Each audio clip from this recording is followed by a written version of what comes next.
to my first episode of Lighthouse and the Son of Suns.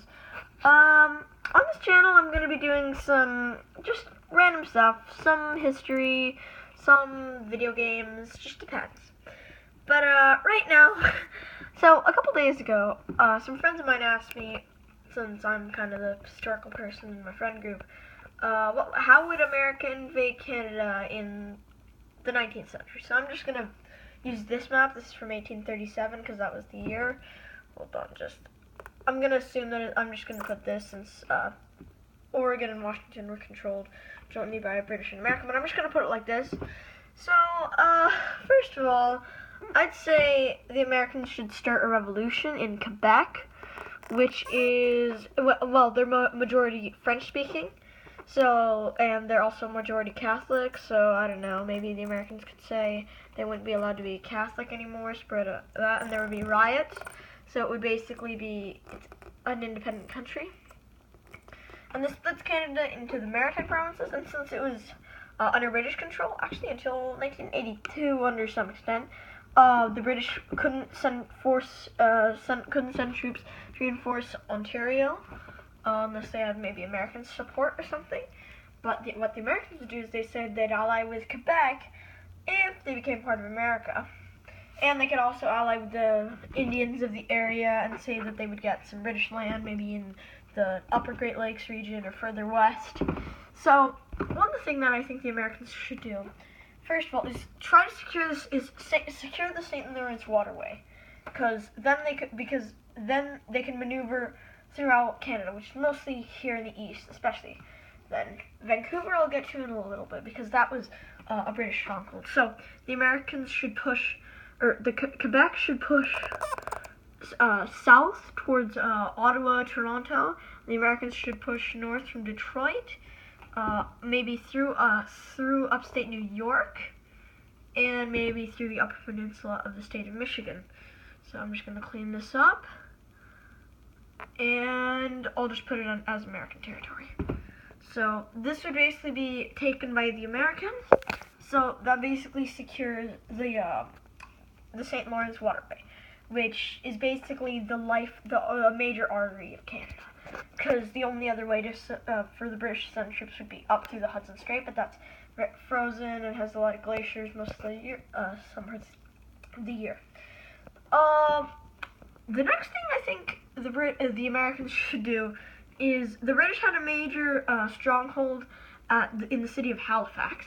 So the Americans should send maybe fleets from New York, and maybe Quebec could also, and maybe up through, this is where the St. Lawrence waterway becomes crucial, up through the Great Lakes from the troops from the front in Ontario, up through the St. Lawrence waterway, down through Quebec, and into Prince Edward Island.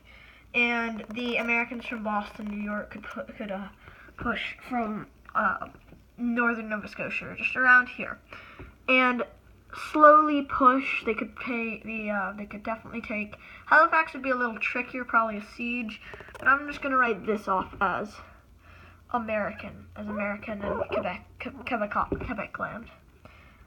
And Quebec would also help. And also probably a blockade of Halifax, maybe a smaller one for St. John's, or just the island of Newfoundland, because that's the closest point to North America from the United Kingdom. So after that, a siege would probably take all the surrounding villages and towns in Nova Scotia until all that's left is Halifax. So with Halifax being there, it would probably be a siege, blockade, probably could be smaller, and just siege warfare. Next thing in the east, the Americans could send forces maybe around the Cape. Well, no, that would probably take a couple years, enough for British reinforcement. Or they could go through they could send troops up through the St. Lawrence waterway into Lake Superior, and then maybe trek along or through railway, or they would have to go through the Oregon Trail. But eventually they would make it to Seattle, Portland, around this area. And Vancouver was another British stronghold, so they would take the island of Vancouver, blocking it off, and also they could probably take the surrounding villages and towns around in British Columbia. And the reason that this line up here is for is because this may have been under British control, but it's very sparsely populated and it was mostly Inuit, Native Canadian, Alaskan, Arctic peoples. So Vancouver would probably be laid siege since it was a British stronghold. Next, I believe what the Americans should do, or I'm just gonna call all the force invading Canada the American forces. So, St. John's is still blockaded. St. Pierre and Miquelon probably would allow, the French would probably ally with Quebec, but I'm just gonna keep that out because that would be a whole other can of worms. You know, the French fighting the British. But I'm just gonna put this to show that it would show respect because they probably want Quebec back or something. So after that, since St. John's was as big a military installation, Newfoundland could probably be invaded. I'm just gonna take out Miquelon for now, and a blockade could probably be lifted. So now, the British forces. This could probably all take place in a couple weeks. I mean, it's 3 months, maybe, I'm just gonna guess 2, since it's closer in the to Newfoundland than it is down to, I don't know, the Caribbean, which is usually where they say the 3 month number. But still, without Newfoundland, they would probably try to land in Halifax, which is blockaded, and maybe a smaller blockade in St. John's. So they're gonna have to put, so the, this I'd say would be mostly Quebec, and the Indians would take Labrador. And next is Ontario. And these cities up here could probably be taken easily, and they might just defect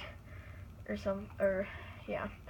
I'm just gonna leave it to here because there might be some British resistance, so it would probably be drawn out to here. Another thing is Quebec should probably send an installation up north in the Hudson Strait. Maybe send a force to guard these islands in the strait, so the British couldn't send a force to try to invade Canada. So Ontario would be a last-ditch effort, but if they have maybe some small force to guard the straits. Right here, now Quebec's coast is secured. Maybe some forces scattered throughout Ontario's coast. And like I said, this is all in Inuit mostly land. So after this, basically the only, and this is Russian, so they can't like invade through Alaska. So yeah, this is how I think it would be in the end. Although, here's one thing that I missed. Bermuda was a British colony, so they might have a force there. I don't know, and they could send it north. Another thing is that since Vancouver and Halifax may have been under siege, the British, it would take a couple of years, but they could send a fleet around Cape of Good Hope, or if the Suez Canal was made already, because it was made in the 1890s, through the Straits of Gibraltar, down and in, or they could just make it into Vancouver. Either way, they might have a chance of making it to Vancouver, since probably the Americans wouldn't think of blockading it. But I'm pretty sure by the time they got there, Vancouver would be almost exclusively under American control, unless the siege ended, or they'd probably be loyal to the king, so they'd probably die, or they would have been worn down, or it would have been something no one really cares about, and they would have starved to death. Halifax has a better chance. They would have to be blockaded, but the English probably could send a force, maybe from Bermuda, but I'm just gonna mark Halifax as under American control. So yeah, this is how America could invade Canada. I hope you enjoyed it. Thanks for watching. Comment on what I should do next. Goodbye.